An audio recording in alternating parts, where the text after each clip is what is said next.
Bonjour à tous, bonjour tout le monde. Bienvenue sur l'émission Coach Live, donc l'émission numéro 28, avec notre invité Dimitri Lipov, qui a beaucoup de choses à nous raconter, avec ses passages en Chine, en Russie et en France.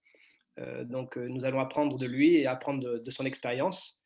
Je tiens à remercier encore une fois tous les internautes qui se connectent et qui suivent cette émission. J'ai beaucoup de retours positifs, donc c'est qu'elle plaît bien.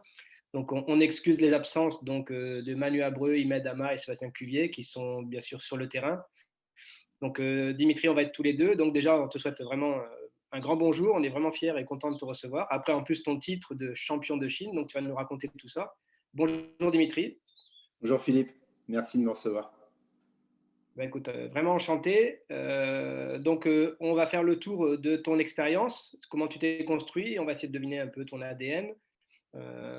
Bien sûr qu'il y aura un sujet qui va venir, c'est parce que le fait que tu es dans le club de Wuhan, donc qui dans l'actualité, on le sait depuis maintenant plus d'un an, ben, c'est vrai que c'est l'actualité. On va aborder ce sujet pas longtemps et après on bascule sur le foot. Comment ça Pas se de passe, souci. la vie à Wuhan? La vie à Wuhan, aujourd'hui, elle est redevenue tout à fait normale, puisque le virus n'est quasiment plus présent en Chine. Bien entendu, il se balade encore un petit peu. Il y a quelques cas asymptomatiques sur toute la Chine. Bon, il faut savoir que la Chine, c'est un grand pays, hein, Ouais. ça fait plusieurs fois l'Europe, hein.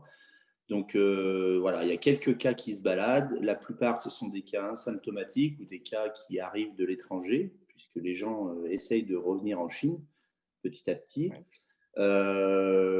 Voilà, des dispositions assez drastiques et importantes ont été prises, et donc ça a été tellement bien géré que le virus n'est presque plus là. Quand tu dis Même si presque c'est plus là, aujourd'hui tu es en France, là actuellement tu es rentré en Voilà, France là. là je suis rentré quelques jours en France parce que j'ai Ouais. été éloigné de ma famille un peu trop longtemps. Ouais. Et puis voilà, je compte retourner en Chine avec elle. D'accord. Donc là, aujourd'hui, tu vis ce qu'on vit en France.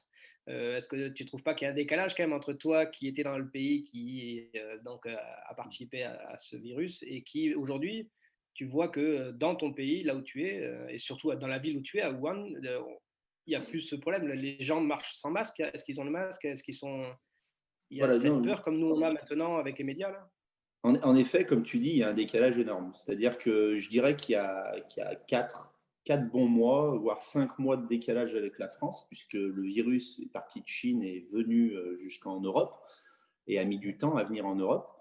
Et les Asiatiques en particulier les Chinois ont pris des dispositions importantes, ce qui font qu'ils sont en Ouais. avance sur nous. Donc aujourd'hui, ils ont réussi à s'en débarrasser. Et aujourd'hui, on est encore embêté par ce virus de manière un peu trop importante encore, on reparle de confinement, de couvre-feu, etc. Et à ne pas être sérieux, on risque d'être embêté encore un sacré bout de temps ici. Ouais, c'est ça. Donc oui, tu le vois, toi tu le vois en plus en étant maintenant en France et tu vois bien qu'on est dans une situation un peu catastrophique. Donc toi, tu retournes prochainement. Donc tu as une date de retour là-bas ou tu es dans l'attente, tu sais à peu Non, près? je suis dans l'attente. Là, je suis en vacances surtout, donc Ouais, je relâche complètement. Maintenant, la situation actuelle en France me pousse à rentrer le plus rapidement possible en Chine, parce que on est tranquille en Chine, quoi. On est plus préoccupé par ça, du moins presque pas. On ne l'est que quand on rentre en Chine, parce qu'on subit une quarantaine, on subit de multiples tests pour être safe, hein, tout simplement, ouais, ouais. et pas rapporter le virus. Et puis une fois que tout ça est réglé, on est tranquille, quoi. Le masque n'est Ouais, plus ouais. obligatoire. Voilà, certains continuent à le porter. Sur voilà, certains shopping malls, on est encore obligé de le porter, etc. Mais bon, voilà, les bars, les restaurants, les boîtes de nuit sont ouvertes. Les gens ne portent pas forcément de masque dans la rue, en particulier à Ouais. Wuhan. Non, non, ça y est, il fait bon vivre en Chine. Maintenant, s'il trouvait de nouveaux cas, il prendrait des dispositions importantes et drastiques. Et voilà, ils sont capables de tester une population complète d'une ville. Voilà, une petite ville en Chine, c'est à peu près 10 millions d'habitants. Voilà, ils sont capables de tester 10 millions d'habitants sur 4 jours et dire, voilà, on a trouvé 22, 20 cas. sur 10 millions et on va les soigner et c'est réglé, quoi. Voilà. Ouais. Donc, on n'a pas les mêmes moyens, on va dire. Ouais, où on n'a pas mis les mêmes moyens. Bon, en tous les cas, on va aborder le sujet foot maintenant, donc basculer sur toi, ton histoire. Comment tu t'es construit? Tu as débuté le foot, tu as été joueur, bien sûr, je pense, comme tout le monde. Comment tu as commencé le football? Alors, j'étais un joueur amateur. Ouais, J'ai jamais joué en milieu professionnel parce que, pour ouais, plusieurs raisons. Déjà parce que j'ai commencé le foot très tard. C'est-à-dire que j'ai fait du foot très petit, on va dire débutant, poussin, tout ça. ouais, J'ai vite arrêté parce que j'ai fait tous les sports du monde, je crois, à peu près. Et je suis revenu au foot qu'à l'âge de mes 15 ans. Donc d'accord. c'est super particulier. Mhm. Voilà, c'était à peu près les années 98. On sait pourquoi. Et voilà, donc j'avais des qualités athlétiques. Voilà, je courais très très vite. Ouais, J'étais un joueur puissant, mais bon, je n'étais pas bien grand, je ne le suis toujours pas. Et puis techniquement, j'avais pas le niveau, tout Tu, simplement. tu, Donc tu jouais quoi comme poste? Il t'avait mis attaquant, en quoi? attaquant. D'accord. Ok. Donc voilà, donc je me débrouillais très bien en district, je me débrouillais très bien au haut niveau du district, c'est-à-dire Ouais, voilà, et voilà, je m'éclatais. Voilà. Le foot, c'était ma passion, c'était ma vie, mais j'avais des rêves quand même. J'avais des rêves et je voulais les réaliser. ouais, Voilà, des rêves d'enfant, quoi. Mais tout en ouais, sachant que voilà, je n'étais pas passé par un centre de formation, je n'avais pas commencé le foot assez tôt, et puis tout simplement, je n'avais pas les qualités requises. ouais. T'as fait des études à côté en parallèle? Voilà, bien sûr, ouais, j'ai fait des études. Bon, j'ai passé un bac, j'ai fait des études de kiné en Belgique. Je suis Ouais, revenu de Belgique en France. J'ai passé un diplôme d'orthopédiste. Donc, je confectionnais des attelles et des semelles sur mesure. Donc, en d'accord. l'occurrence, j'ai travaillé dans le centre orthopédique Paul Santy à Lyon, où justement tous les joueurs de l'OL vont pour leurs consultations, etc. Donc, j'ai rencontré des médecins du sport et des athlètes de haut niveau pour qui j'ai travaillé. Et puis, ça m'a retitillé, disons. Euh, voilà, j'ai fait ça 3 ans, j'avais fait un petit peu le tour et je me suis dit, mince, faut que tu le fasses, quoi. Donc, j'ai T'avais envie cherché d'aller dans le un coaching? moyen intermédiaire. Comment? T'avais envie d'aller dans le coaching? C'était ça ton ambition? Tu Voilà, voulais oui, aller. oui, oui. J'avais aussi entraîné dans mon village les équipes les plus jeunes. Mais ça m'a toujours botté, quoi. J'ai toujours Ouais, adoré ça. Voilà, j'avais une vingtaine d'années. J'avais arrêté en partant en Belgique pour mes études. Et puis, ma femme vous dirait qu'il était même question, quand j'étais adolescent, d'arrêter l'école pour devenir coach. J'avais cette idée-là. Je voulais passer mes diplômes, je voulais devenir éducateur sportif, je voulais coacher des équipes. C'est vraiment ce qui me bottait, quoi. d'accord. Ensuite, voilà, la vie a fait que je suis parti sur d'autres choses. Et puis finalement, j'y suis revenu. Alors, j'y suis revenu par l'intermédiaire d'un diplôme de préparateur physique. D'accord. Voilà, le diplôme universitaire européen de préparation physique de l'Université Lyon 1, Ouais, qu'un ami passait. Voilà, en rentrant de ses cours, il me montrait ses cours, ça m'a botté, ça m'intéressait, je trouvais ça génial. Et puis c'était le côté c'était le côté du football qui m'attirait le plus, d'accord. celui dont j'avais quelques qualités. Ouais, C'est-à-dire que voilà, disons que mon côté technique déplorable était quelque peu atténué par mon envie et puis mes la qualités découverte. physiques. Ouais, Et disons que de travailler la théorie m'a amené plein de choses, m'a fait découvrir tout un univers et ça m'a passionné. Du coup, j'ai passé ce diplôme, donc j'ai complètement lâché mon travail, j'ai tout plaqué. Voilà. J'avais une bonne d'accord. situation, un bon travail, j'étais bien et voilà, j'ai décidé de tout plaquer. J'ai pris ce risque-là Et donc, voilà, pour passer ce diplôme-là, il faut un stage en club pro, ce qui n'est pas facile à Ouais, trouver. Donc voilà, j'ai tapé à plusieurs portes. Voilà, la plupart sont restées fermées. Et puis ouais, j'ai eu la chance d'être reçu, puis accepté par l'Olympique lyonnais féminin. d'accord. Donc Qui voilà, aujourd'hui est la grande équipe. voilà, qui aujourd'hui est la grande équipe, qui à l'époque était une très bonne équipe aussi, puisqu'elle avait déjà commencé à être championne de France et à faire de beaux parcours en Coupe d'Europe. Mais c'était encore une petite section, pas avec peu de moyens, mais pas avec les moyens actuels en tout cas. Et Le foot voilà, féminin n'était pas encore mis en avant par la télé, quoi. Il n'y avait pas encore l'accompagnement du foot féminin, c'était pas encore cette période-là, quoi. pas ce qu'on voit aujourd'hui en tout cas. Voilà, Oui, donc oui, c'est ça. heureusement, voilà, aujourd'hui il y a d'énormes progrès, ça avance, ça se développe, c'est très bien. Donc je suis rentré par la petite porte, puisque on m'a proposé de m'occuper des joueuses blessées et en Ouais. réathlétisation des équipes jeunes, donc des U15 au U19. Donc voilà, j'ai fait ça un temps. En parallèle, on m'a proposé de m'occuper des équipes U12 féminines en tant que coach. Et puis Ouais. là, ça a été la révélation pour moi, quoi. Je me suis éclaté.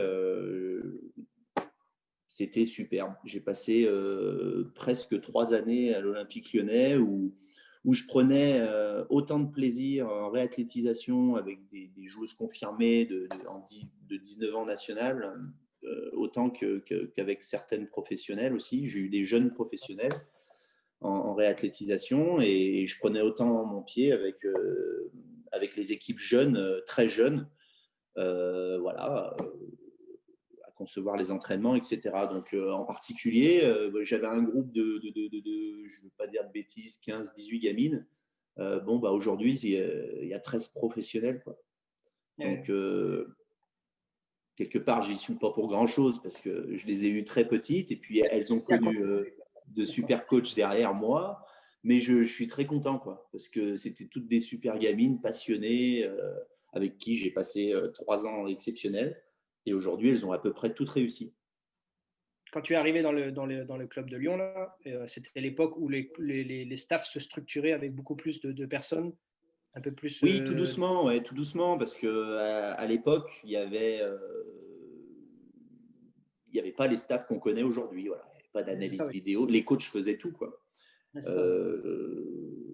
Même au niveau de la préparation physique. Donc voilà, tout doucement, même très gentiment, je me suis rapproché de Farid Benstiti, en fait, qui regardait un petit peu de loin ce que je faisais et qui a eu un œil avisé là-dessus, quoi. Voilà, ça lui a tapé dans l'œil. Il trouvait que ma manière de travailler est intéressante, enfin, du moins mon approche. Ouais. Du coup, petit à petit, il m'a confié des joueuses professionnelles jeunes en réathlétisation. Donc ça s'est très bien passé. Voilà, on a échangé quelques fois. J'étais très fier parce qu'à l'époque, j'en espérais pas tant. Oui. Et puis voilà, ça a continué calmement comme ça. Du coup, l'Olympique lyonnais finit en finale de Ligue des champions féminine contre Potsdam et perd au penalty très difficilement, puisqu'ils avaient 3 pénaltys d'avance et finalement ils perdent la séance de pénalty. Donc avec beaucoup de malchance, ils perdent la finale de la Ligue des Champions. Farid Benstiti derrière ça n'est pas renouvelé. Son contrat n'est pas renouvelé. Et puis il signe en Russie, au Rossianka de Moscou, le plus gros club russe féminin. Et puis moi, je continue mon petit bonhomme de chemin à l'Olympique lyonnais avec l'arrivée de Patrice Lair. Voilà, moi je suis toujours chez les jeunes, etc. Et puis bon, ma situation commençait à devenir compliquée puisque je gagnais pas grand-chose, pour dire presque rien du tout. Et puis ça commençait à faire 3 ans. Donc ayant d'autres diplômes, j'ai commencé à me dire qu'il fallait faire autre chose, quoi. Parce que Ouais, le ça t'a foot, permis de mettre le pied à l'étrier en rentrant dans le club, ça t'a permis de mettre le pied à l'étrier et de découvrir si ça pouvait réellement être ta passion, ce que tu avais en tête et Donc ça, tu l'as découvert et ça t'a plu. Après, bien sûr, au bout de 3 ans, si tu gagnes pas grand-chose, à un moment donné, il faut vivre. Donc là, Exactement, ben, prendre des choix. c'était vraiment ce côté-là qui était ultra compliqué parce que je m'éclatais. J'allais au travail en courant, et puis j'avais pas l'impression de travailler, c'était génial. En plus, j'étais dans mon club de cœur, celui que j'ai toujours supporté, et ben voilà, le club dont je resterai toujours fan. Et donc, c'était le panard, quoi. Et par contre, voilà, ça pouvait pas me nourrir. Bon, côté personnel, ma femme tombe enceinte, donc on devient jeune parent. Enfin, on, on allait devenir jeunes parents et puis il fallait trouver une solution, quoi. Il fallait trouver un travail pour se nourrir, quoi. Donc, du coup, voilà, je prends l'initiative de contacter Farid Benstiti par mail, voilà, qui était parti déjà depuis plusieurs mois en Russie. Et puis, voilà, je lui exprime mon souhait de le rejoindre, de par le fait que bah, je ne pouvais plus continuer comme ça dans mon club de cœur. Et puis, en fait, je rêvais de Russie, quoi, parce que je suis d'origine russe. Voilà, j'ai un nom, un prénom russe. Dans ma famille, tout le monde a des prénoms russes. Voilà, je parle un petit peu le russe, pas comme j'aimerais, mais je le parle. Et j'ai toujours rêvé d'y vivre. Voilà, c'est l'aventure que j'avais toujours voulu faire. Et puis, je voulais continuer à travailler dans le milieu pro. Donc, voilà, j'ai lancé, voilà, j'ai lancé une pierre dans la mare. Et puis, du coup, finalement, ça a marché. Il m'a répondu. On s'est rencontrés, ça a matché. Et ça a tellement bien matché que derrière, bah, on a travaillé 11 ans ensemble, quoi.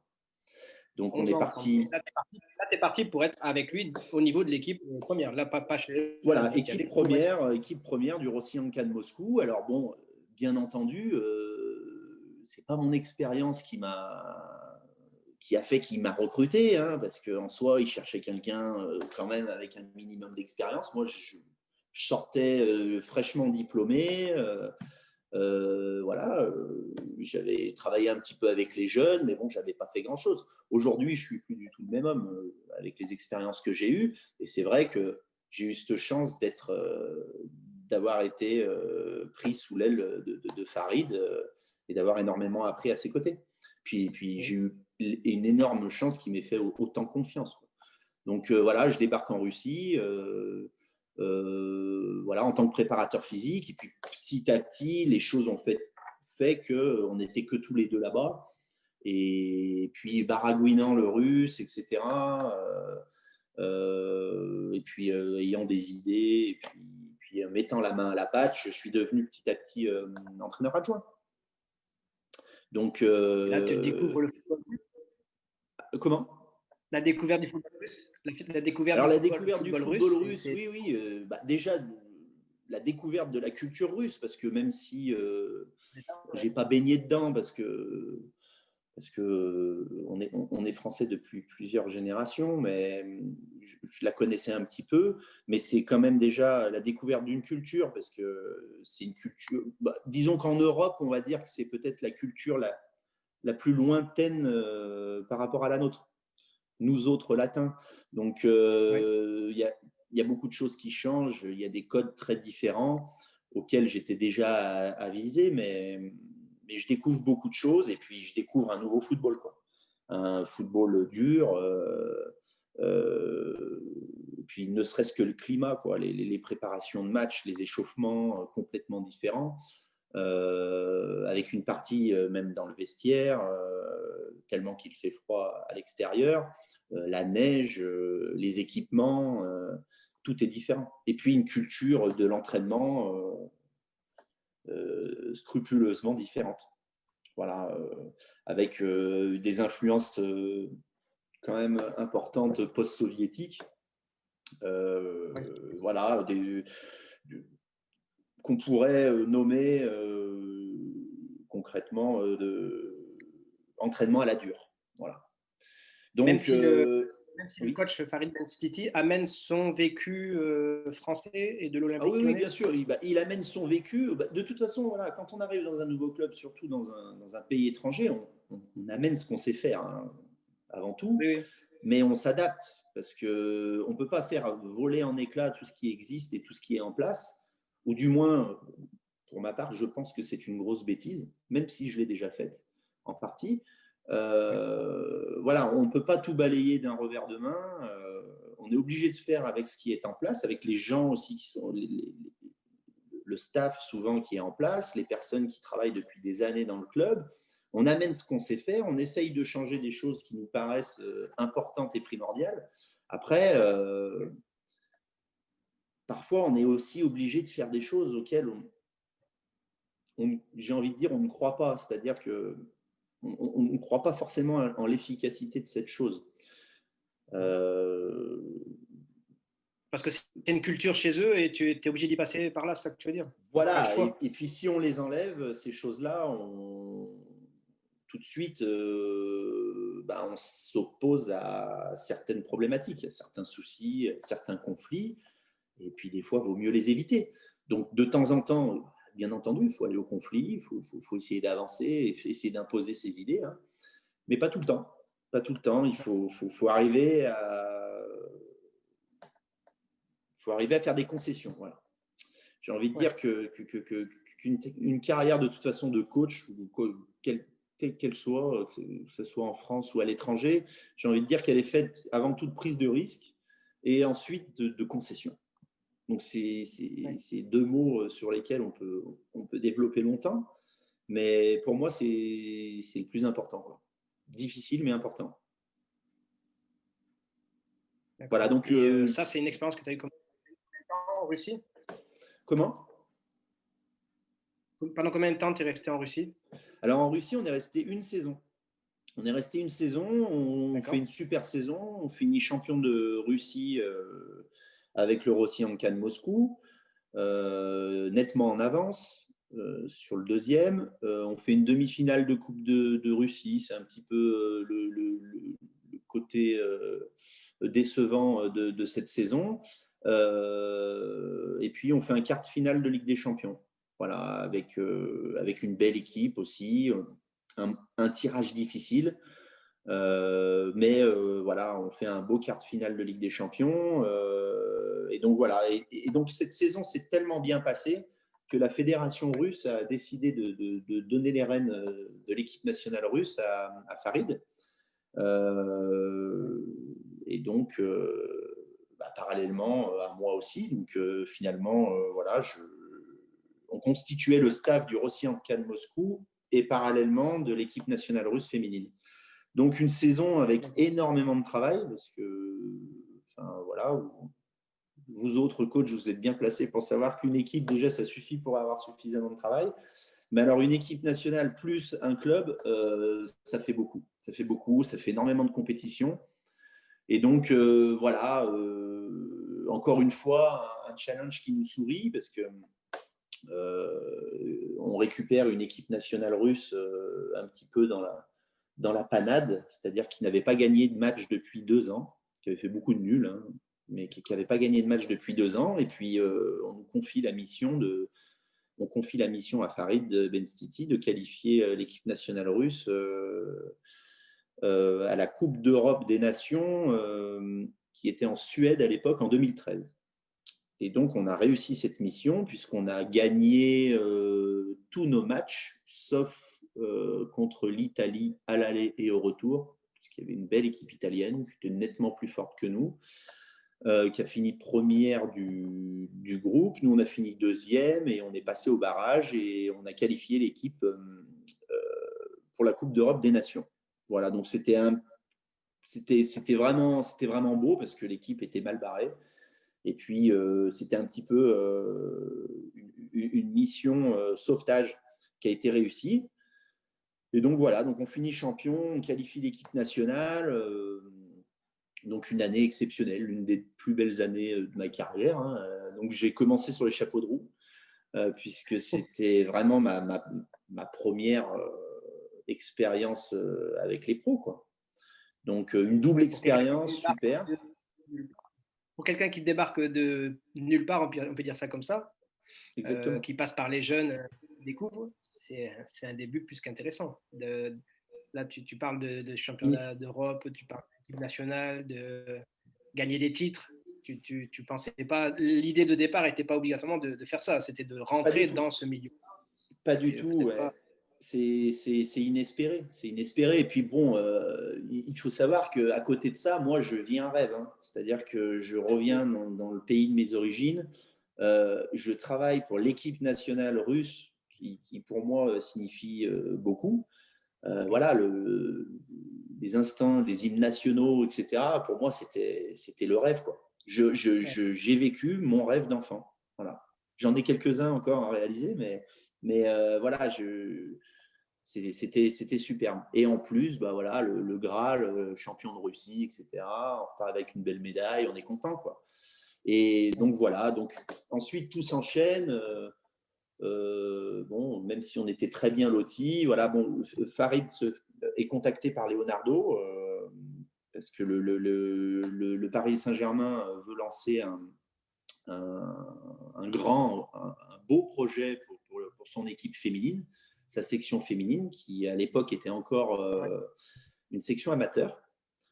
Et donc, bien entendu, bah, quand vous avez le Paris Saint-Germain qui vous contacte, voilà, déjà, un, on les prend au sérieux, et puis deux, c'est compliqué de refuser. Surtout que, bon, voilà, bon, moi ma femme accouche, je suis éloigné de ma femme enceinte pendant des mois, parce que c'était compliqué avec la Russie, les visas, etc., et la grossesse.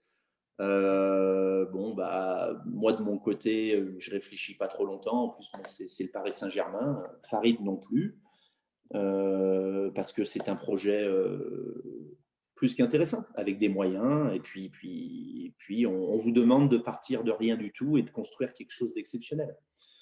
Et donc difficilement refusable. Donc en 2000, c'est en 2012, juillet 2012, bah, en 24 heures, on fait nos valises et puis on débarque de Russie directement sur Paris, quoi.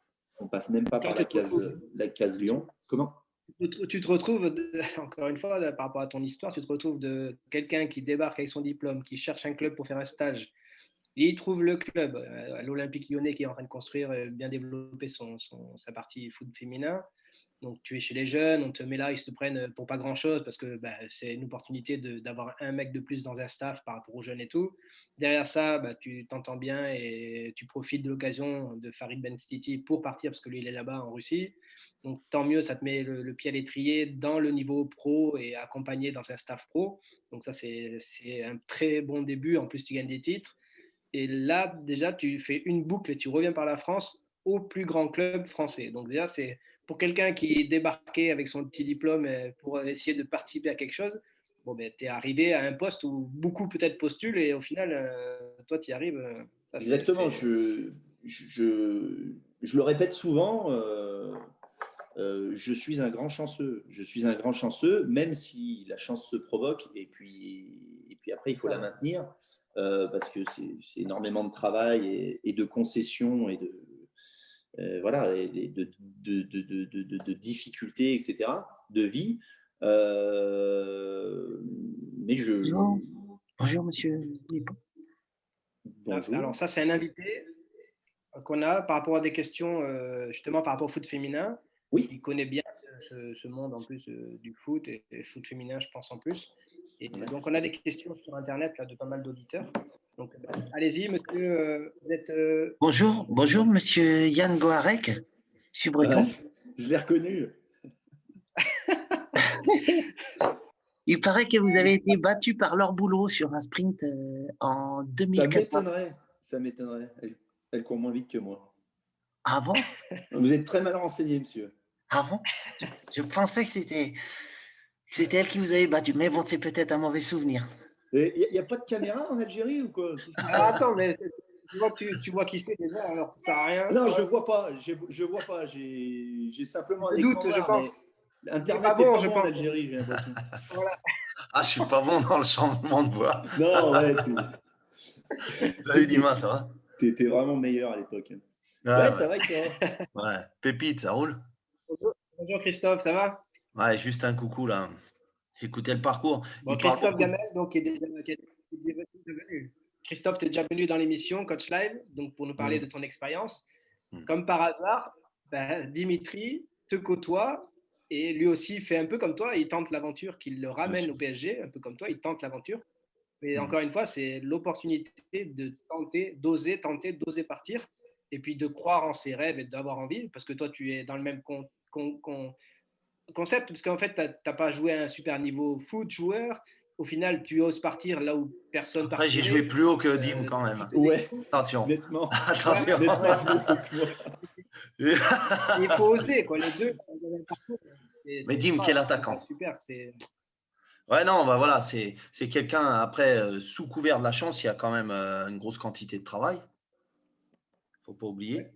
Ouais, La chance, on peut pas parler tout le temps de chance. La chance, c'est le moment X, on fait le truc. Par contre, derrière, il y a tout ce qui va se développer avec le travail. Il a une mentalité où il est quand même flexible, avec, ouais, avec quand même toujours une bonne approche des personnes en priorité.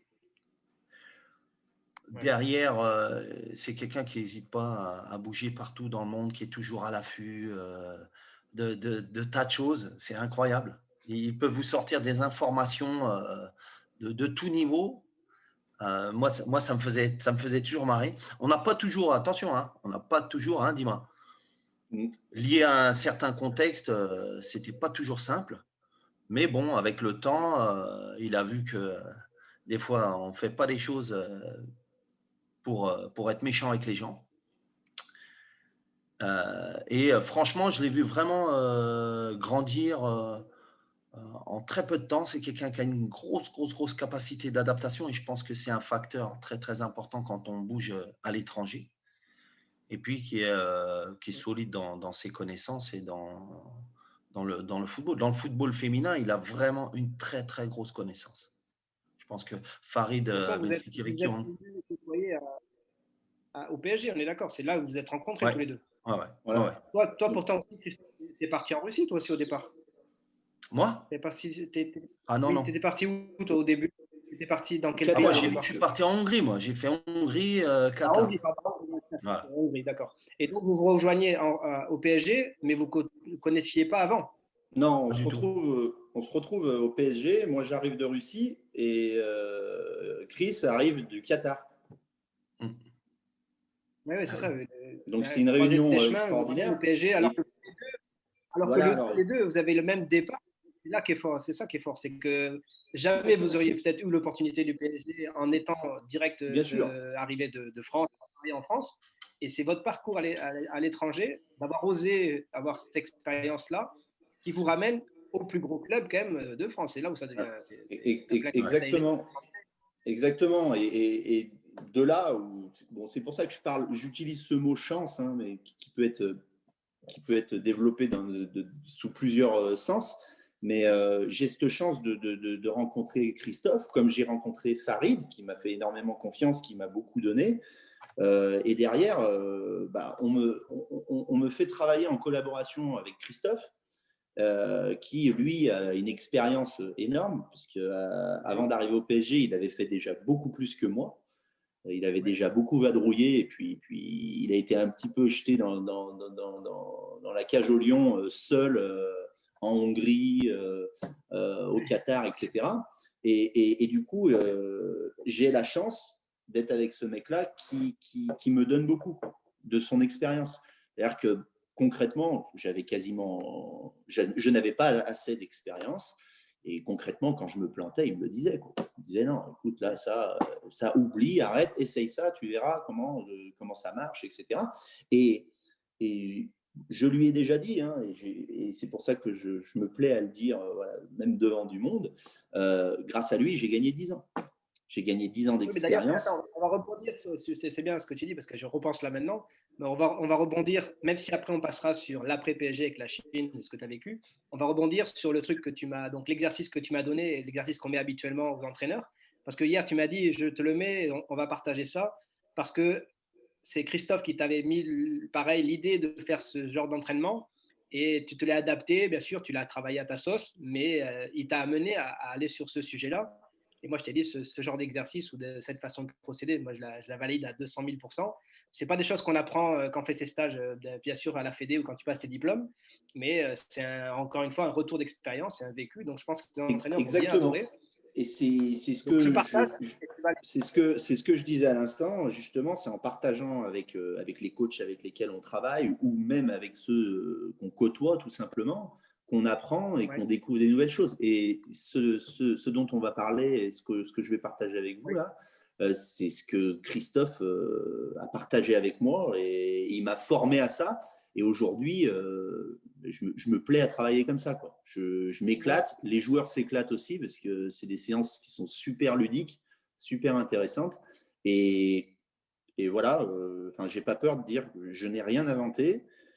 Je sais pas, bah, Christophe pourra nous dire s'il a observé ça via un autre coach ou si c'est lui qui a Oui, oui, créé, qui a eu ces idées-là ou qui a conçu ce truc-là. Mais en tout cas, voilà, moi, ça, je l'utilise régulièrement et partout où je vais. et comme je t'ai dit hier, moi, c'est Julien Lepape, le préparateur du physique du FC Nantes, qui à l'époque où il était un de mes joueurs, que j'ai connu moi quand j'ai joué avec, après il est devenu un de mes joueurs quand j'étais entraîneur. Et en fait, lui, il est préparateur physique aussi. Il est parti au FC Nantes, il y est toujours, et ça fait plus de 10 ans qu'il travaille là-bas, avec les pros et tout ça. Il a eu plein de coachs différents. Et c'est lui qui m'avait appris cette façon de mettre en place des choses qui, à l'époque, des entraîneurs, comme tu disais, ou dans les staffs, il n'y avait qu'un entraîneur qui faisait tout. On faisait des trucs, voilà, on courait sans ballon, on faisait nos parties athlétiques, voilà, on en bavait. Mais lui, il m'a apporté ça que je ne voulais plus refaire, moi, et pas faire à mes joueurs. Je ne voulais pas que mes joueurs passent par ça. Et c'est vrai que c'était hyper ludique, comme tu dis. Il y avait un plaisir à le faire. Les joueurs le voyaient moins, le ressentaient différemment. Et c'était vraiment un plaisir de le faire. Et en plus, tu peux le travailler sous différentes formes. Donc, je partage, tu l'expliques. Et puis, avec Christophe, ça, on peut échanger. Je Il est partage. toujours là parce que ça fait bizarre de ne pas l'entendre. Bah, tu Oui, il est regardes, là, tu il est là. regardes. Ah bah oui, Ah, on vas-y, connaît. explique. Alors, je sais, bon, bah, je vais commencer simplement. Donc voilà, Vas-y, Dimitri. c'est une séance type pour travailler physiquement. Donc là, en l'occurrence, pour travailler la force. Et voilà, donc c'est un concept que Christophe a partagé avec moi et auquel il m'a formé. Voilà, pour travailler de manière associée. Voilà, moi, c'est ce en quoi je crois. Je ne crois plus du tout au dissocié.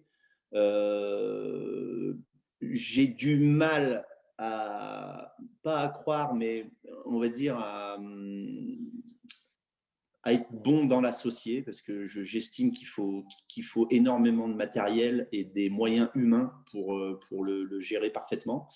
Et on est un paquet à croire en l'associé. Voilà. Donc Christophe, je pense, est d'accord avec moi puisque ça vient de lui aussi. Donc voilà, donc là, c'est une séance type de football associé. Donc avec, ça dépend, voilà, quelle est la filière que vous voulez travailler. Là, en l'occurrence, la force. Donc voilà, on a plusieurs exercices. Donc l'exercice 1 et 2, c'est un match, un 3 contre 3. Donc voilà, avec beaucoup d'appui, des distances assez courtes, on double la surface. Donc c'est hyper difficile. Hein. Rien que 2 minutes là, sur une distance pareille, avec des gardiens qui relancent vite et bien, ça envoie. Ça envoie, là, vous finissez les 2 minutes, vous êtes mort. Donc, on fait deux matchs de suite, côté 1, côté 2. Et ensuite, on peut passer à un exercice différent. Donc là, on l'a mis dans ce sens-là. Voilà, bon, j'aurais inversé le 2 et le 3. Derrière, moi, voilà, je fais 2 minutes de proprioception. Ça peut être sur Bosu, sur Togu. Si vous n'avez pas de matériel, ça peut être directement au sol, appui au sol, unipodal. Chambre à air. Voilà, ou une chambre à air tracteur, comme Christophe aime les utiliser. Ça peut être tout et rien. Voilà. Non, mais exactement. Ce qu'il y a, c'est voilà, et c'est ça qui est très intéressant. Je reviendrai sur les exercices. C'est que ce type de séance, on peut les faire avec rien. Voilà, avec 2-3 sticks, quelques plots, on peut les faire pour tout niveau, toute catégorie, tout niveau. Alors après, ça doit être adapté en effet. Donc là, voilà, c'est pour une équipe pro. Derrière la proprioception, derrière des courses brisées, voilà, pour travailler la force et les appuis. Voilà, on peut la travailler en 5-25, 5 secondes de course, 25 secondes de repos. Donc sur les 2 minutes, ça fait 4 accélérations. Derrière ça, on peut faire un 5-25 pur et dur. Voilà, donc à 110% de VMA. On peut calculer les VMA, on peut ne pas les calculer en mettant des distances suffisamment importantes et en demandant simplement d'aller chercher la ligne au plus vite. Et tout le monde travaillera à son niveau. Et puis ensuite, en 6, j'avais mis un exercice de gainage, de gainage actif. Donc après, bah, alors là, on peut développer voilà, des exercices de gainage actif. On en connaît une cinquantaine ou du moins une quarantaine. Donc après, on peut déployer. Ce qui est intéressant, c'est qu'ici, ce n'est pas une séance figée. C'est-à-dire que tous les exercices de force sont intéressants. On peut travailler derrière, on peut travailler sur le temps de travail et les temps de repos. Et ensuite, on peut mettre ce qu'on veut comme exercice là-dedans. Donc là, j'ai mis des exercices très simples qui demandent quasiment aucun matériel, puisque les bosus et les togus, on peut faire sans. Le gainage, on peut le faire au sol. Même la cage amovible, on peut mettre 2 sticks. Si on n'a pas de stick pour faire les courses brisées, on peut mettre des plots. Et puis, on a toujours des plots, quel que soit le niveau. Donc, voilà, on peut tout faire. Voilà, là, moi, je suis parti sur la filière, sur la force. On peut travailler le lactique, on peut travailler l'aérobie sous cette forme de séance. On peut tout faire à condition que les exercices soient adaptés à la catégorie, au niveau de jeu et puis à ce que demande le coach. Alors bien sûr, dans les phases jouées, on peut mettre ce qu'on veut, on peut mettre des règles, on ne peut pas mettre de règles, on peut simplement demander de l'intensité et puis après on peut mettre toutes les règles tactiques qu'on veut. C'est ça qui est intéressant. Si on fait de l'aérobie, bah, au lieu de mettre de cage, on peut mettre un jeu de conservation, ça peut être n'importe quel jeu. Et là-dedans, moi, ce que j'aime faire, c'est que, bon, voilà, là, par exemple, c'est une séance qui est difficile, parce que c'est une séance de force. Donc, on a des temps de travail qui sont assez courts, 2 minutes, dans lesquels, bon, bah, par exemple, sur les sprints, on a 25 secondes de repos et 5 secondes de sprint. Donc, il y a beaucoup. Les temps de travail sont courts et ardus, difficiles. Les temps de repos ensuite sont longs, c'est-à-dire qu'on a quand même 1 minute pour changer d'exercice. Ouais. Voilà, ça c'est pour travailler la force. Voilà, si on travaille l'aérobie, on va mettre des temps de travail qui vont être plus longs, on va descendre en intensité, donc on va jouer sur les distances, on va jouer sur le temps, on va piquer ou non sur les temps de repos, et du coup, en fait, on peut tout faire. On peut tout faire avec ce type de séance. Cette année et l'an dernier, j'ai demandé au prépa qui travaillait d'ajouter l'élément cognitif là. Par exemple, sur tes 5-25, etc. Si tu as une course brisée, à la sortie, tu montres 1, 2, 3 couleurs, tu reçois un ballon, tu la mets dedans ou les trucs. Parce qu'après, il y a la distribution de l'information, tu vois. Ouais, lucidité à la fin d'un effort où tu es un peu cramé. Tu commences l'effort et je m'oriente, moi je le fais plus malheureusement, mais je demande ça aux prépas de plus en plus, tu vois. Ouais. Mais là, Parce ce qu'il y a de bien, c'est que… un jour je vais ramener Dim avec moi encore, hein, j'espère. Bah, écoute, pour l'instant, ce qu'il y a de bien dans ce genre d'atelier, c'est que de programme, c'est que comme tu l'as dit, ça peut s'adapter à beaucoup de catégories. C'est les temps d'effort et de récup qui seront à changer en fonction des catégories plus jeunes ou plus âgées. Les distances, c'est tout ça qui fera que tu passeras d'une catégorie à une autre. L'avantage, c'est qu'un entraîneur peut travailler avec un groupe conséquent. Et s'il se met au milieu, moi je l'ai fait aussi quand j'étais coach, je te disais, et si le coach se met au milieu et qu'il donne les tempos on tape l'effort de 2 minutes, on fait la pause, on change. Une fois que c'est calé, même si la première fois ça peut hésiter de temps en temps, Une fois qu'on le répétera, les joueurs, après, ils le font, chacun dans son atelier. Ça marche très bien, même en étant seul. C'est C'est ce vraiment qui est intéressant. impressionnant, c'est que ce type de Oui, c'est séance, impressionnant. quand c'est bien organisé au départ, ça tourne comme une horloge. Et moi, c'est ce qui C'est m'a ça. toujours impressionné. Voilà. Sur ce Oui, tu truc-là, peux le faire après. D'accord. Ça, Et tu le fais à toi. là, ce qu'on avait dit, c'est que toi, tu l'as fait tu l'as fait comme ça, mais ça peut être fait de différentes manières. Mais là, toi, tu as fait des groupes de 3.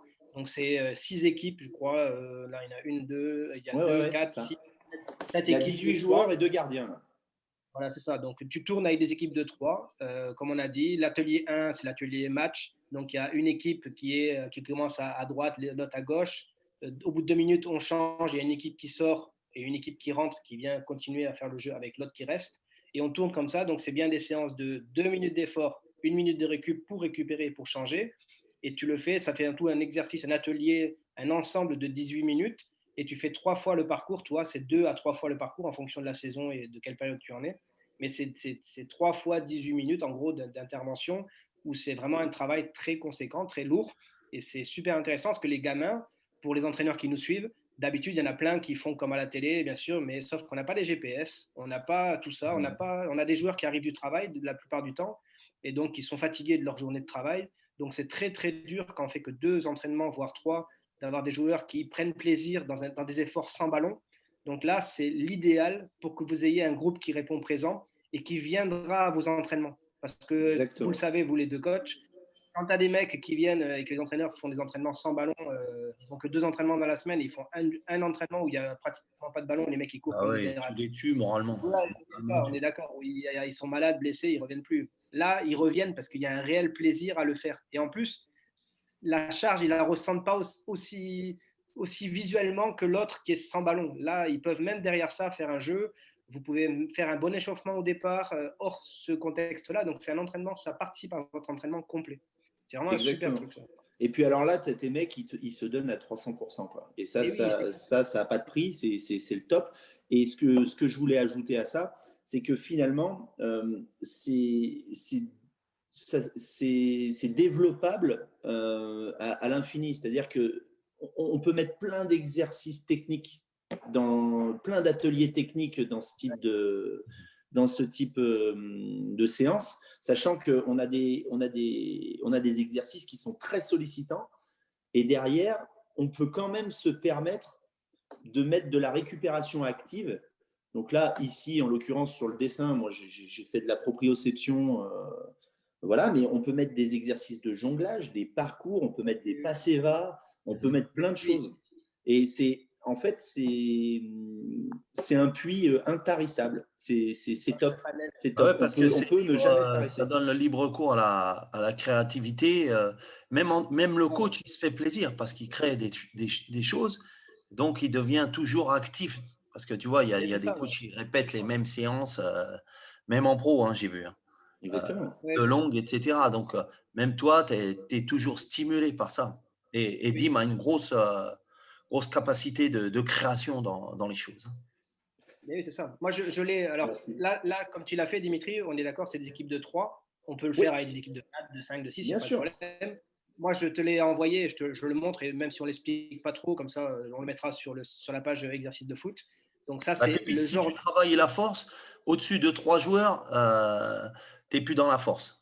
Voilà. Exactement. Mais là, Donc, regarde, tu ça, c'est travailleras autre l'exercice chose. qui passe par des ateliers les joueurs vont être surtout sur des distances, soit avec une partie sans ballon, une partie avec ballon, et un circuit avec des ateliers où les joueurs donc font de l'intensité. C'est là, à l'inverse de toi, Dimitri, on est plus sur du presque individuel, mais dans un ensemble d'exercices sur la séance. Et donc, pareil que toi, en fait, les joueurs se ressentent mieux et s'acclimatent et participent et ils s'éclatent parce que tu leur donnes plus le truc de distance que de la distance sans ballon. Quoi. Ils s'éclatent, ils changent, même si tu le fais 3 fois 6 minutes ou 3 fois 8 minutes, les joueurs, ils prennent plaisir. Et c'est là où on en revient à ce que tu as dit. C'est adaptable à plein de formats. Quoi. L'entraîneur, il a telle ou telle maîtrise. Et puis en plus, tout ce qu'il va chercher sur Internet ou partout, il peut prendre des petits éléments de droite, de gauche et les mettre dans cet ensemble et il va s'éclater. Quoi. C'est vraiment une alternance super intéressante. Quoi. Une question, tu le mets Oui. tu le mets en cours de saison ou en début de saison? Moi, je le vois plus. Pour un début de Ça, je le saison. mets une fois que mes joueurs ont bien emmagasiné la partie foncière.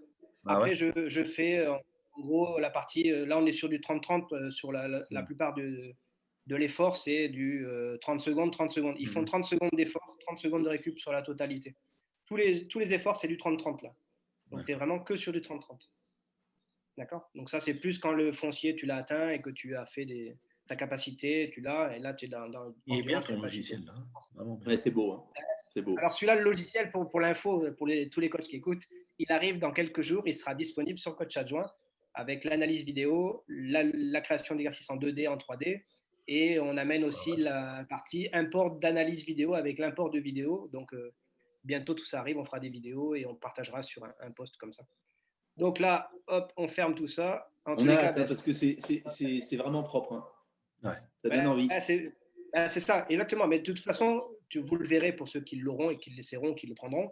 C'est hyper simple et c'est à taille réelle. C'est surtout ça qui est important. C'est ça qui est Moi, je bien. voulais à taille réelle. Moi, je donne ça à mon adjoint, même s'il ne maîtrise pas les distances, il va le poser, les plots à l'endroit où je les ai posés, et il y a de grandes chances qu'il fonctionne l'exercice. Alors que la plupart des logiciels de création d'exercice, c'est surdimensionné, et donc du coup, tu ne peux plus vraiment Ouais, donner. Ce n'est pas visuellement joli et ce n'est pas compréhensible.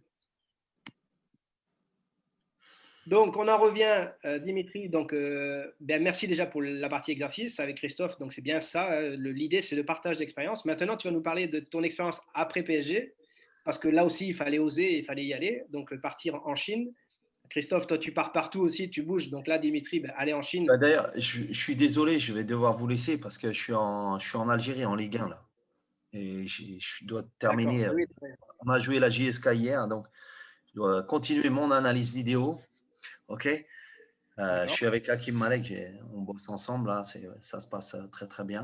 De toute façon, je te l'ai dit, Ouais. Hakim, il faudra que Hakim passe Ah oui. aussi dans l'émission Coach Live pour qu'on partage aussi cette expérience-là qu'il a, lui, parce que pareil que toi Ah ouais. et Dimitri, il y a des expériences comme ça qu'il faut partager. Dima, Donc je te là, souhaite vraiment une très très bonne suite dans la carrière. De toute façon, je pense qu'on va être amené à se recroiser. Et puis, continue comme ça. Hein. On a toujours la possibilité d'échanger. On est resté en contact, bien sûr. Et puis, je pense qu'on va le voir dans le futur. Je pense dans les hautes sphères. J'aimerais, en tout cas, moi, dans les hautes sphères du foot français ou étranger. Mais bon, c'est bien aussi. C'est un gun, hein, pur et dur. Gun, là, leur truc qu'ils disent tout le temps. Là. Hein. Mais vraiment, il a la fierté de ça, et ça, c'est beau d'être comme ça. Donc, je lui souhaite de pleine réussite, et je pense que comme il évolue bien, hein, parce que souvent, les gens, ils restent sur une idée des gens quand ils les ont vus il y a 10 ans, il y a 15 ans ou il y a 5 ans, tu vois.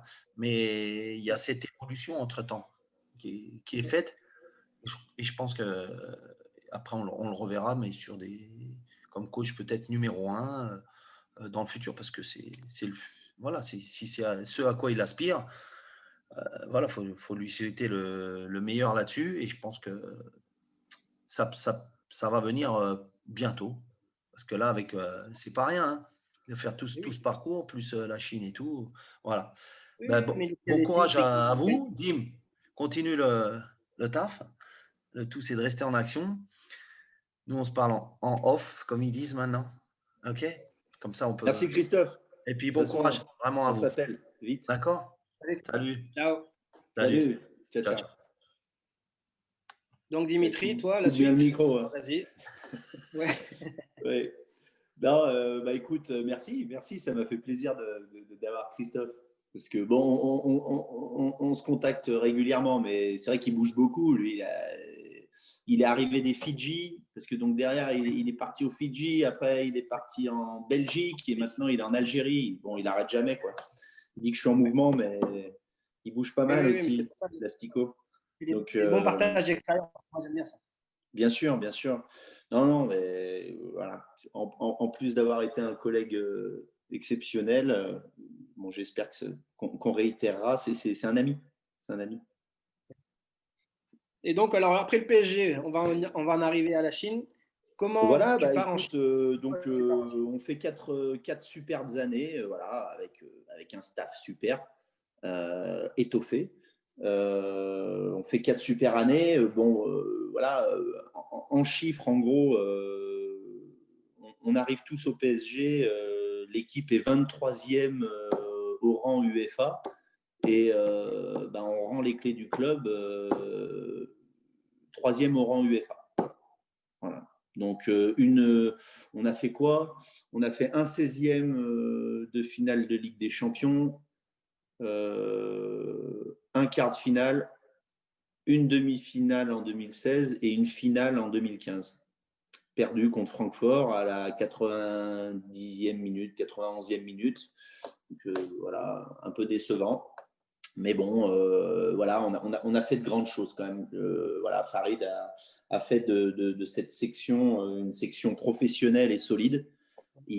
Voilà, il a rendu les clés au club de manière exemplaire. Et puis il en a fait un club fort et une institution.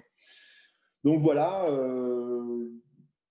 on finit 4 fois vice-champion de France, derrière l'Ogre lyonnais, qui était presque imprenable, puisqu'on les a battus une fois en championnat, on a fait un nul une fois en championnat, et puis on les a battus une fois en championnat, et puis on les a éliminés en Ligue des Champions en 8e de finale. Donc voilà, c'est la plus belle année. Donc voilà, on n'est pas renouvelé au bout de 4 ans.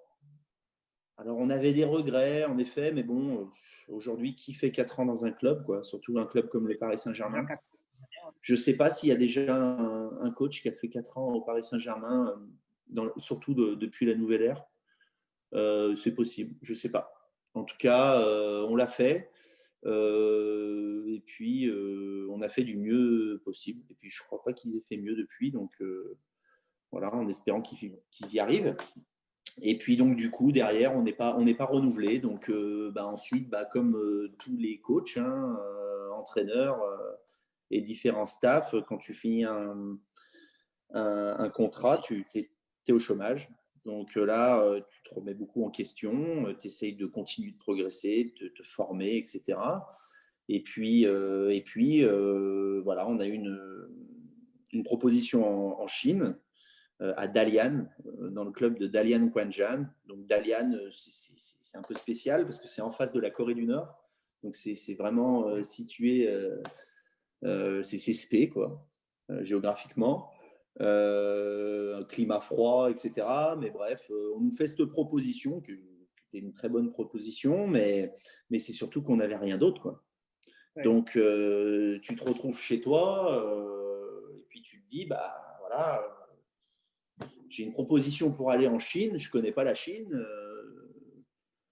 et il faut que je parte en Chine, parce que je n'ai pas de travail. Il faut y aller. Oui. Voilà, il faut y aller. Et puis ça avait l'air intéressant, ça avait l'air cool, quoi. C'était le champion en titre, donc c'était pas n'importe quel club. Et puis voilà, à l'époque il y avait Bruno Bini qui était en équipe nationale. Voilà. Finalement, on prend ce risque de partir. On fait cette concession de partir, mais quelque part, t'as pas trop le choix. Parce que.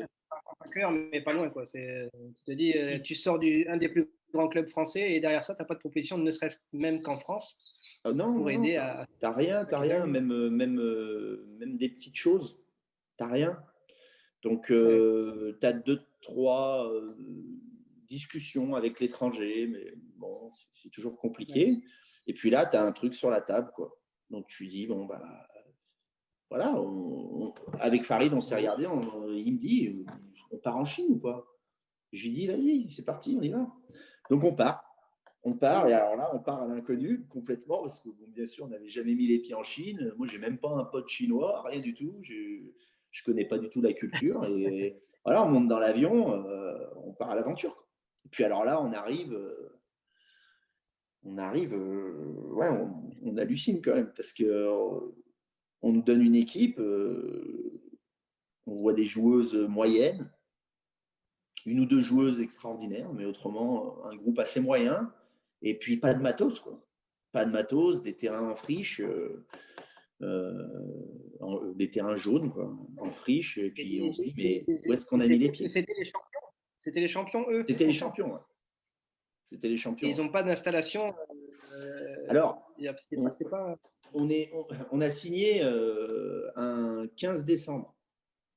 Donc, Ouais. on est situé dans le nord de la Chine, frontière russe, en face de la Corée du Nord. Et donc, il fait super froid. Donc, tu ne peux même pas t'entraîner là-bas. C'est juste pas possible. Donc, ils nous ont envoyé nous, on débarque en Chine, on est dans le sud de la Chine, en stage. Ouais. Sauf que le stage, voilà, tu tombes de haut, quoi. Il n'y a pas d'infrastructure, il n'y a rien, les terrains, ils sont mauvais, même tes ballons, ils sont de très mauvaise qualité. Et puis, tu as une colonne de plot, quoi. Tu as une colonne de chapeau chinois, voilà, comme on peut dire. Et puis, débrouille-toi, quoi. Et puis, tu n'as pas toutes les couleurs. Compliqué. Et donc, voilà. Par contre, attends, question. Tu débarques avec un staff qui est déjà en place et vous accompagnez le staff, vous mélangez avec le staff qui est sur place? Ouais, on arrive, il y a juste Farid et moi, quoi. Il y a juste Farid et moi, un coach chinois des gardiens, et puis c'est tout. Et puis c'est tout. Donc, compliqué. Et un traducteur, bien sûr. Traducteur anglais-chinois. Et donc voilà, on commence à bosser comme ça. Alors petit à petit, on met des choses en place. On bouscule beaucoup de choses parce que on partait quand même de très loin. Mais voilà, avec correction. Et puis voilà, on réussit à faire venir un de nos collègues, Damien Lopez, en tant qu'entraîneur des gardiennes, qui était avec nous en Russie, qui nous a suivis au Paris Saint-Germain en tant qu'analyse vidéo, parce qu'il a plusieurs cordes à son arc, quelqu'un de très compétent. Et du coup, on l'appelle, et puis donc il était encore au Paris Saint-Germain, mais au centre de formation des garçons. Et puis on lui dit de venir, on lui propose de venir, et puis ni une ni deux, il nous rejoint. Donc on finit par être 3. Ce qui était quand même nettement plus confortable, plus facile. Et puis voilà, on fait une saison compliquée parce que c'est pas facile de vivre en Chine, c'est pas facile de découvrir la Chine, c'est pas facile de pas travailler dans sa langue natale. Parce que même en Russie, on avait quand même un traducteur français. Là, personne parle français, donc voilà, moi je parle l'anglais couramment, il n'y a pas de souci avec un accent à couper au couteau, mais je parle l'anglais correctement. Donc, mais bon, c'est pas ta langue, parfois c'est compliqué de faire passer des idées. Et puis Comment vous êtes perçu par les joueuses? Comment vous êtes perçu par les joueuses? on est perçu comme des étrangers avant tout. L'étranger en Chine, l'étranger est synonyme de compétence quand même, parce que bon, c'est quand même un pays qui est fermé. Donc, si tu n'as pas de compétences, de diplôme et une valeur ajoutée, tu ne peux pas travailler dans le pays. Donc déjà, si tu es, quel que soit, que tu travailles dans une usine, voilà, pour une marque connue ou pour un club de foot, tu amènes une plus-value. Autrement, on ne te donne pas de visa. Donc, tout le monde sait que tu apportes quelque chose. L'étranger intéresse. Donc, du coup, ils sont très curieux, ils veulent savoir beaucoup de choses. Les Chinois sont super sympas. Mais en même temps, il est frais. Parce qu'il y a tout ce côté un peu spécial qu'amène la vie dans un pays étranger très fermé. Donc, il y a beaucoup de quiproquos déjà, et puis il y a un mélange de bienvenue, mais pas trop quand même. Ouais, bienvenue, mais contrôlé, quoi. Est-ce que tu as des histoires comme ça que tu peux nous raconter, des trucs un peu qui t'ont pas choqué, mais qui t'ont marqué parce que tu trouvais ça tellement simple et au final ça a été mal pris ou mal perçu ou des trucs, je sais pas. J'aurais du mal à faire le tri parce que c'est tous les jours, si tu veux. Ce qu'il faut savoir, c'est qu'en Chine, la particularité de la Chine, c'est que c'est une culture opposée à la nôtre. Elle n'a strictement rien à voir avec notre culture et on n'a quasiment aucun point commun avec cette culture. Ce qui fait que la plupart des choses, si tu les fais par rapport à tes expériences passées, au nez ou au feeling, tu te plantes. Mais quand je te dis que tu te plantes, c'est que tu fais les choses dans le sens inverse. Et là, Ça peut être mal tu perçu. commences, voilà, tu peux rapidement avoir des soucis de relationnels et humains parce que voilà, par exemple, on ne fait pas de reproches à un Chinois, quoi.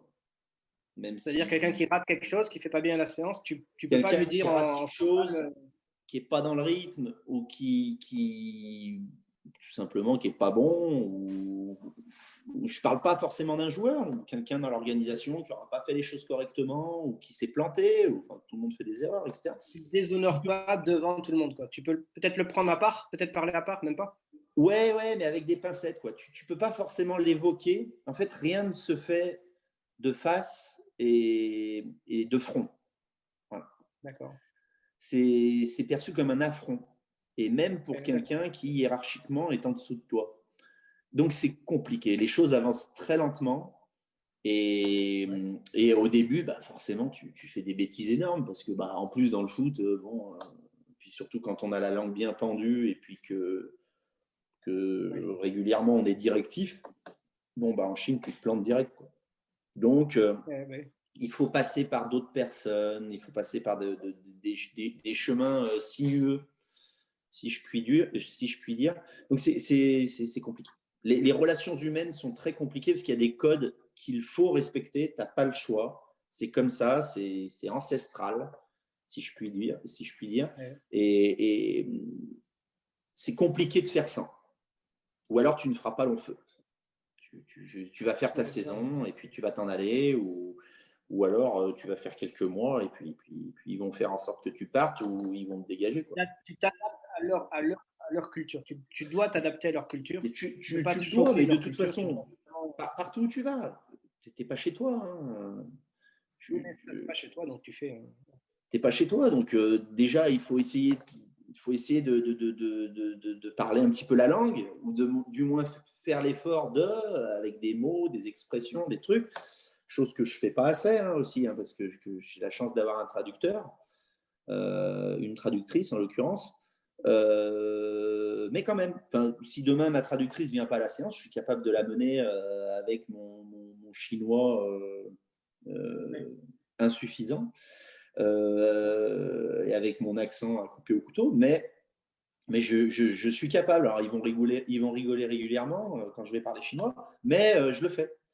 Et ça, c'est un effort à faire. C'est apprécié, ça, peut-être aussi. C'est apprécié, bien sûr, c'est apprécié. Puis, surtout le fait de les comprendre, quoi. Donc, et je pense que c'est partout la même chose. Tu débarques pas en Angleterre en gros français et à dire que tu parles pas anglais, quoi. Et je pense, en tout cas dans la durée, tu peux pas faire long feu. En Espagne, c'est pareil, en Italie, c'est pareil, un peu partout Comment pareil. elles sont les joueuses dans leur investissement? Alors, Comment elles sont les joueuses dans leur investissement? Est-ce que le joueur chinois ou c'est joueuse bosseuse? chinoise, Est-ce c'est qu'ils des arrivent en bosseurs. retard? Est-ce qu'ils ont des. C'est des bosseurs quand même. C'est des bosseurs, D'accord. c'est-à-dire que quand tu lances une séance, tu peux lancer un exercice et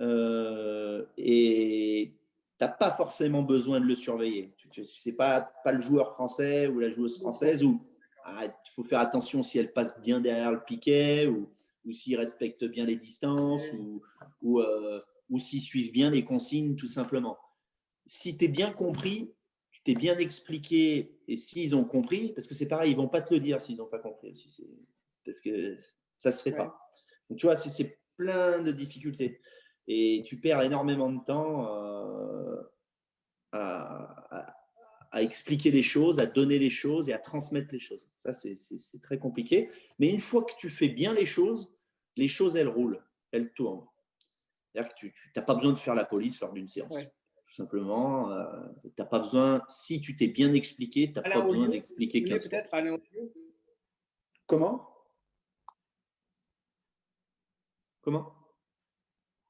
Il y avait Alain Olliot, tu connais de nom, Oui, sans doute. oui, bien sûr. Alain, Je t'entends très mal.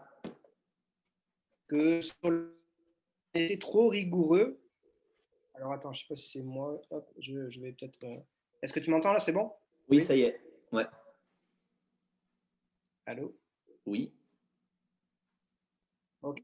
Il y a Alain qui disait que en Chine, les joueurs, Ça y est, je capte plus. ils ne voulaient pas sortir du cadre de ce qu'on leur donnait et du coup, ils manquaient de créativité. Ils osaient pas faire. Internet est où là?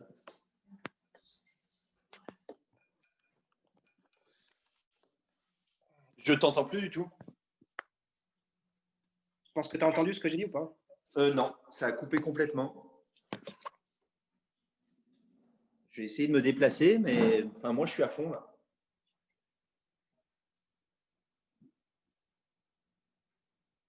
Tu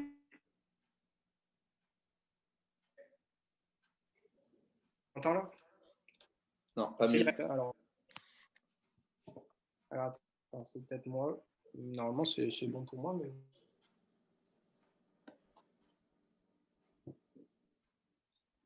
Voilà, ça me semble un peu mieux là. Là, c'est bon. Ouais. Ouais. Donc, donc Alain Oyo, je reviens sur ça, disait que les joueuses ou les joueurs chinois avaient un manque de créativité en match parce qu'ils respectaient trop les consignes et qu'ils avaient tendance à ne pas sortir des choses qu'on leur demandait de faire. Et du coup, il manquait de créativité au niveau des matchs. Et c'est pour ça qu'ils avaient tendance à recruter des joueurs étrangers qui, en fait, au final, ils donnaient beaucoup de ballons aux joueurs étrangers parce qu'eux osaient faire des choses qu'eux ne faisaient pas. Alors c'est vrai, c'est vrai. C'est vrai, mais c'est une. Le problème, c'est que ça vient de l'éducation chinoise. Oui. C'est-à-dire, bon, bah, je peux te donner une petite anecdote. Moi, mes enfants donc, ont vécu avec moi en Chine. On les a mises tout d'abord à l'école chinoise parce qu'elles étaient très petites. Oui. Et on s'est dit que ça allait le faire. Et en fait, ça ne l'a pas du tout fait, quoi. Ça a été un désastre parce que il y a une manière d'éduquer qui est opposée à la nôtre, du fait que c'est complètement une autre culture. C'est-à-dire que l'enfant chinois subit et du coup, il n'y a aucune créativité dès l'enfance. Ouais, Donc, ils sont hyper carrés, quoi. voilà, s'il y a un cours de dessin, on te dit tu dois dessiner ça. Si Ouais, l'enfant sort du cadre, il n'est plus dans le cours. Donc, ça ne matche pas. Les enfants qui jouent dans une cour de récréation, déjà, ils jouent par classe. Ils n'ont pas le droit de se mélanger. Donc, moi, j'avais mes deux gamines qui n'étaient pas dans la même classe. Elles n'avaient pas le droit de jouer ensemble. Et pourtant, elles se voyaient entre sœurs, donc c'était un désastre. Et quand elles vont dans une cour de récréation, la maîtresse sort un jeu et ils doivent jouer à ce jeu. Si un gamin qui ne veut pas jouer à ce jeu, eh ben, il va devoir quand même jouer à ce jeu. Ou alors, si elle dit vous faites de la balançoire, tout le monde fait de la balançoire. Et en fait, c'est là où il tue la créativité, quoi. Et dans le football, c'est la même chose. On va leur dire voilà, aujourd'hui, on va jouer comme ça, on va faire ça, il va se passer ça, et on va essayer, non, ils disent même pas on va essayer, on va utiliser tel type de cheminement. Tu sais que même si, enfin, c'est pour ça que les coachs ne doivent pas faire d'erreur en Chine. Parce que si tu te plantes, bah, tu fonces dans le mur. Tu fonces dans le mur. Là, moi, j'ai la chance d'avoir quand même quelques joueuses créatives. Faut dire ce qui est. En particulier une qui a joué au Paris Saint-Germain il y a 1 an et demi, Wang Chuan, qui est la numéro 10 de l'équipe nationale chinoise. Bon, c'est une joueuse extraordinaire. Elle peut jouer dans n'importe quel club de haut niveau. Et puis, elle a une créativité. Oui, mais la créativité, elle l'a forgée en France ou elle a eu le droit de l'exploiter en France? Non, elle n'a pas eu le temps. Elle n'a pas eu le temps en France parce que malheureusement, elle n'y a pas joué assez longtemps. Mais c'est inné. C'est un talent qu'elle a peaufiné, bien entendu, mais c'est inné. Parce que ce n'est pas la façon de travailler chinoise. Voilà. En Chine, les entraîneurs chinois sont dans le directif. Ouais. Ils imposent leurs idées. Et si tu sors du contexte ou de l'idée, tu es mise à l'écart. Il n'y a pas de discussion ou d'échange pour essayer de…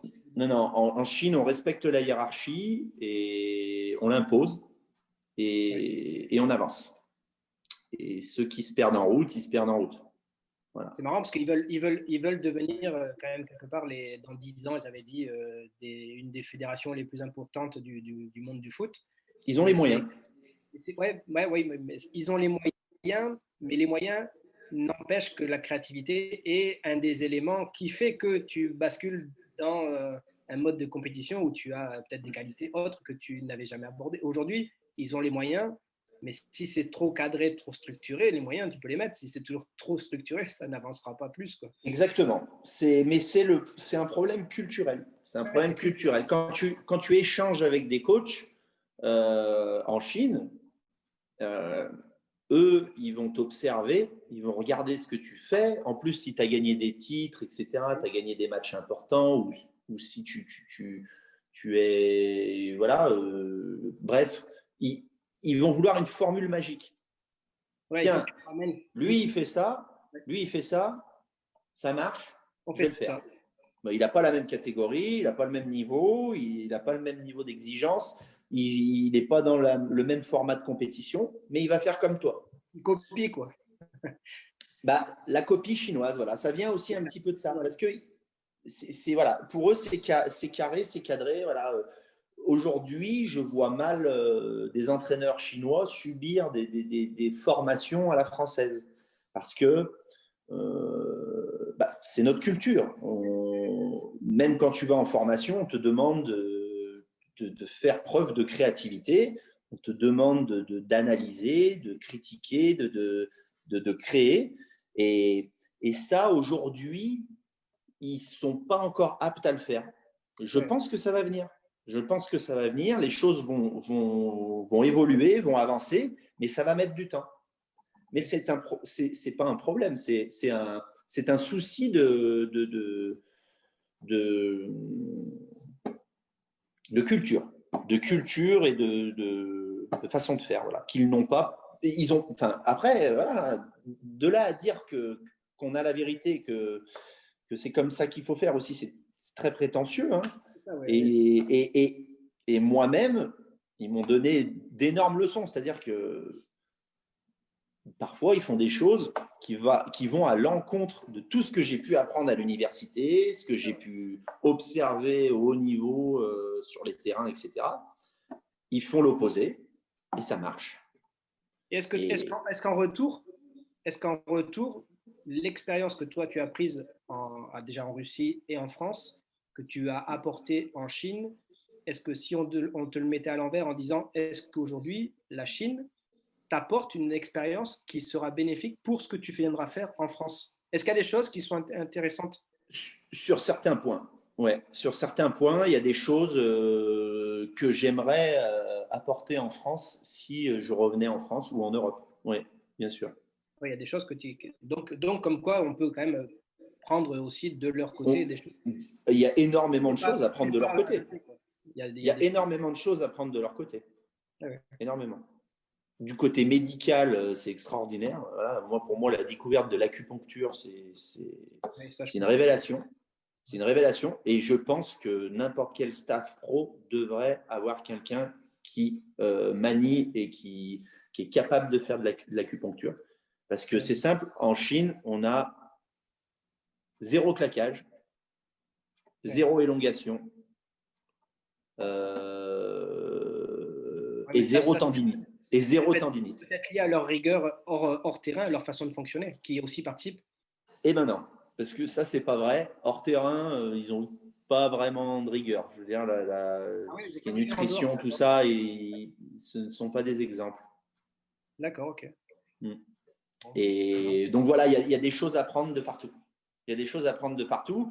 Et puis il faut rester humble. C'est-à-dire que même si on sait beaucoup de choses, on ne peut pas dire qu'on sait tout et qu'on a la vérité sur tout. C'est faux. C'est faux. Donc là, toi, tu as vécu en finale 4 ans là-bas, mais 3 ans dans un club, donc le premier que tu as nommé. Et là, alors, j'ai fait 2 ans avec Farid Benciti au Dalian Quanjian. On fait champion 2017, champion 2018 et on gagne les 2 super coupes de cette année-là. Ouais. Et ensuite, moi, d'un commun accord avec Farid, on décide de se séparer. On avait déjà fait 11 ans ensemble. Ouais. C'était bon pour lui et pour moi. Voilà, il fallait qu'on évolue tous les deux. Ouais. 11 ans de collaboration, c'est long, Ouais. même si c'était génial. Et donc, on se sépare. Moi, je rejoins, dans un premier temps, Gérard Prêcheur, qui était à Nanjing, l'ancien entraîneur de Lyon, qui finalement quitte la Chine assez précipitamment et laisse l'équipe à son fils Jocelyn Prêcheur, donc un jeune entraîneur aussi. Donc moi, à ce moment-là, j'ai 35 ans, Jocelyn a 36 ans. Et donc, il prend l'équipe de Nanjing qui a fini 2 années consécutives derrière mon ancien club d'Alian, vice-champion de Chine, et qui voulait vraiment attraper le championnat. Et là, on fait la plus belle saison de notre vie. J'espère qu'on aura des meilleures, mais on fait vraiment une saison exceptionnelle. Donc, on fait le record en Chine. On fait une saison qui n'a jamais été égalée. On gagne le championnat de Chine, on gagne la Super Coupe de Chine, on gagne la Coupe de la Ligue et la Coupe de Chine.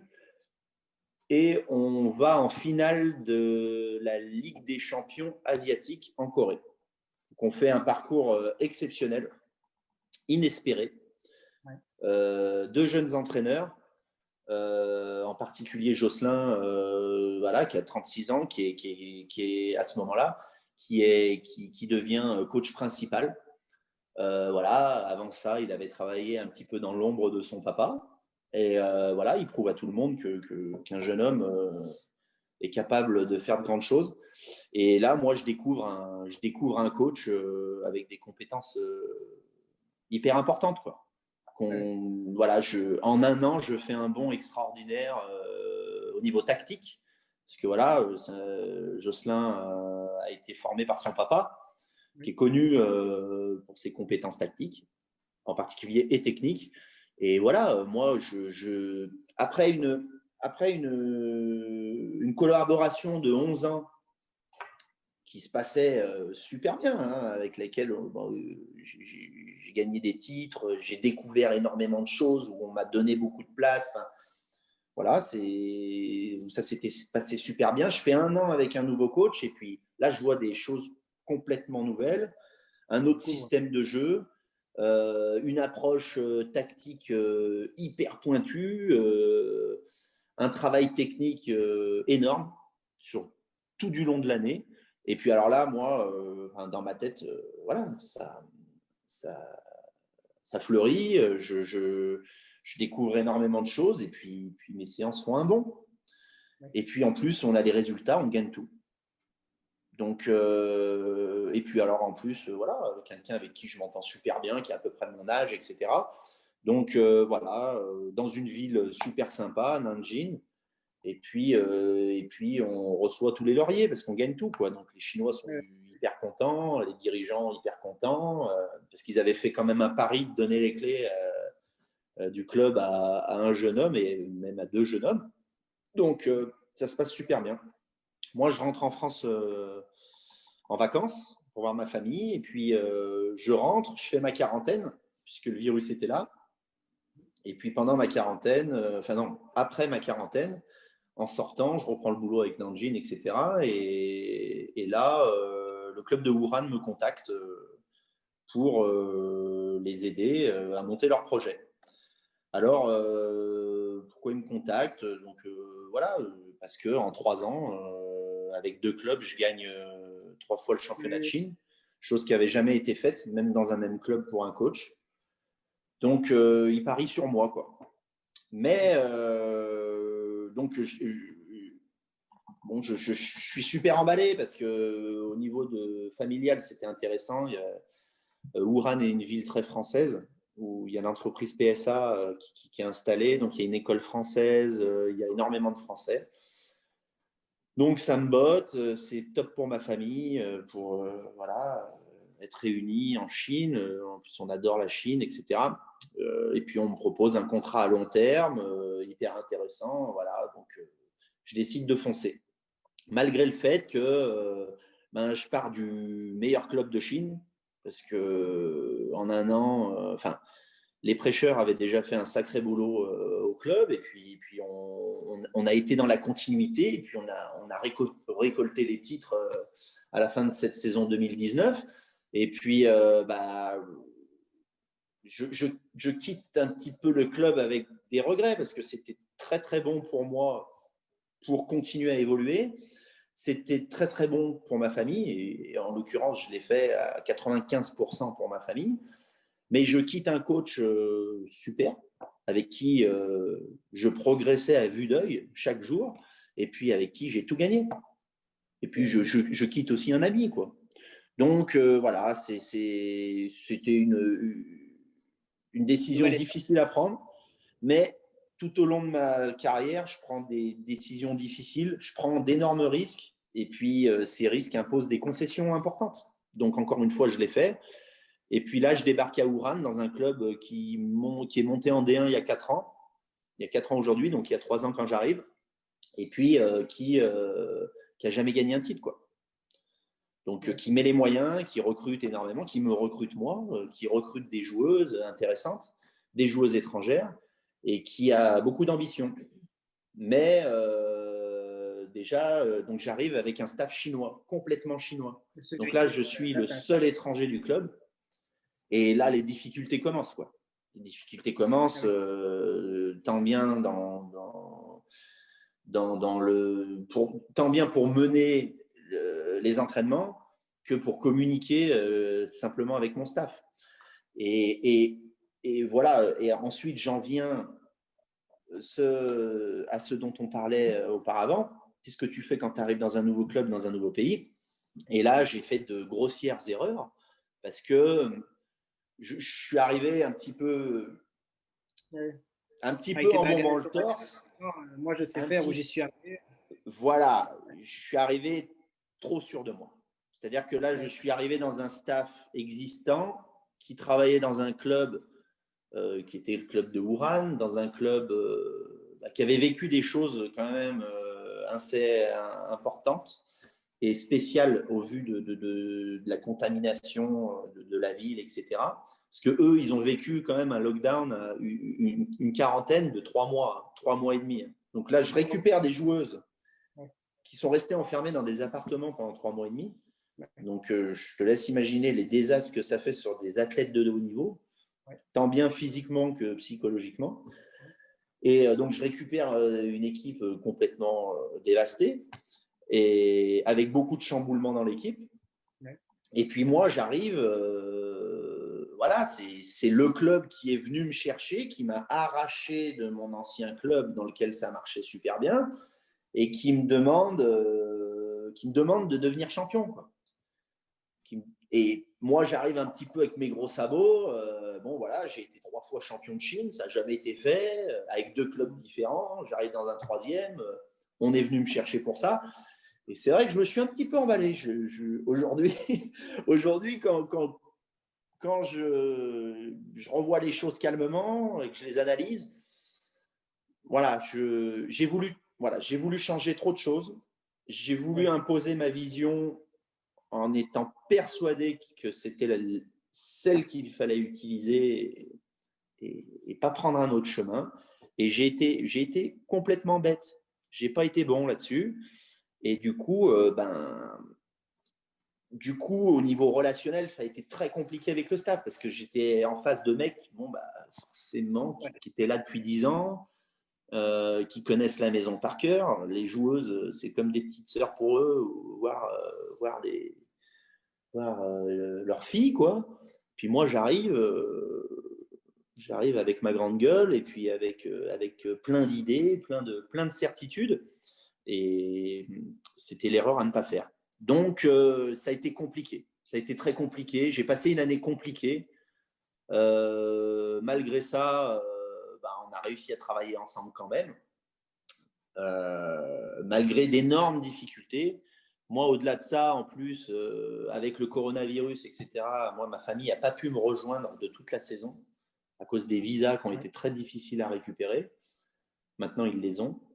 Donc, j'ai été isolé. Vraiment seul seul au monde, dans une ville que je connaissais pas. Bon, après, moi, je me suis fait rapidement mes marques parce que c'est pareil, tu rencontres du monde. Puis je suis assez open. Voilà, j'aime bien discuter avec les gens. Et puis voilà, j'ai rencontré des gens. Les résultats ont suivi, ce qui est une chance inouïe. Hein. Bon, bah, c'est le résultat de travail aussi. Hein.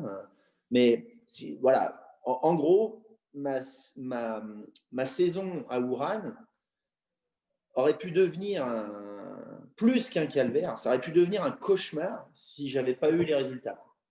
Et heureusement, les résultats étaient là. J'ai eu des joueuses extraordinaires. J'ai eu le soutien quand même des joueuses. J'ai pas vraiment eu le soutien du staff, surtout au départ. Puis même à l'arrivée, voilà. Ouais, tu te On sentais fait pas des envieux. peut-être. Hein. Mais c'est ça, ouais. Comme c'était un staff qui vivait ensemble et qui était dans leur. C'était des staffs chinois en plus. Donc ils t'ont peut-être Voilà, pas entouré à eux dans leur staff. C'est pas voilà, évident et puis pour eux, c'est aussi un peu insultant du fait que ils faisaient leur petite tambouille, leur petite sauce. Ça marchait quand même, quoi. Et Ouais. puis on leur impose quelqu'un qui arrive, et puis qu'en plus qui arrive avec des certitudes, qui impose qui impose pas mal de choses. Et puis derrière, forcément, ça grince, quoi. Ça grince. Et puis alors en plus, avec la fatigue, les conditions familiales, etc. Puis tout ce qui est hors football, tu perds patience, ils perdent patience. J'ai passé une année difficile. Et heureusement, on a eu des doutes aussi, mais on finit par avoir des résultats exceptionnels, puisqu'on est sur une année exceptionnelle, où au lieu d'avoir 4 compétitions, voire une 5e si tu attrapes la Champions League, 4 compétitions, tu passes à une compétition sur un format très spécial, parce que sur un format tournoi, une préparation de 5 mois, donc une préparation plus que longue, tu as le temps de faire 10 préparations en 5 mois, et donc tu tournes en rond, quoi. Tu ne sais pas quand le championnat va commencer, quand il va se terminer, etc. Et puis tu travailles un peu dans le flou, quoi, malgré tes certitudes. Et donc, voilà, on fait un superbe tournoi puisqu'on fait une défaite contre Shanghai, qui est pour moi l'équipe avec le plus de potentiel. On perd 4-3. Et autrement, on gagne tous nos matchs. Et puis, on fait un autre match nul. Donc, dans la première phase du tournoi, où on doit rencontrer toutes les équipes une fois. De ce premier tour vient des playoffs pour lesquels il faut te qualifier. Donc, les 4 meilleures équipes jouent des playoffs. Chacun joue les uns contre les autres. Et les 2 meilleures équipes de ce playoff font une finale.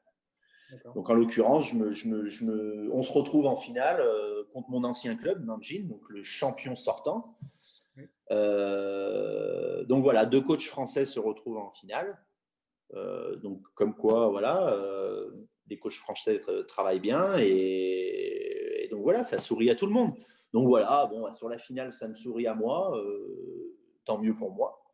Tant mieux pour toi et tant mieux pour l'incorporation dans le staff. Ça. Les victoires aident à soutenir les voilà, autres. Exactement. Si on avait perdu, je pense que voilà, on m'aurait peut-être pointé du doigt volontiers aussi. Oui, voilà, tu sais pas. Bon, avec Dessy, tu peux pas trop savoir. Voilà, on fait une belle finale, voilà, qui tourne en notre faveur. Nanjing rate un penalty. S'il le marque, tout peut changer. Et sur un match, tu peux ne pas être champion. Donc voilà, peut-être que si on le rejoue plusieurs fois ce match, on ne serait pas champion. Bon, là, on est champion. Donc voilà, on est champion. Super content parce qu'un titre de plus et puis voilà, 4 fois champion de Chine avec 3 clubs différents. Donc voilà, ça commence à retentir un petit peu en Chine. Moi, ça m'amène quelque chose en plus et puis je suis content. Mais voilà, mais après, c'est encore une fois, il faut rester humble. On fait du football.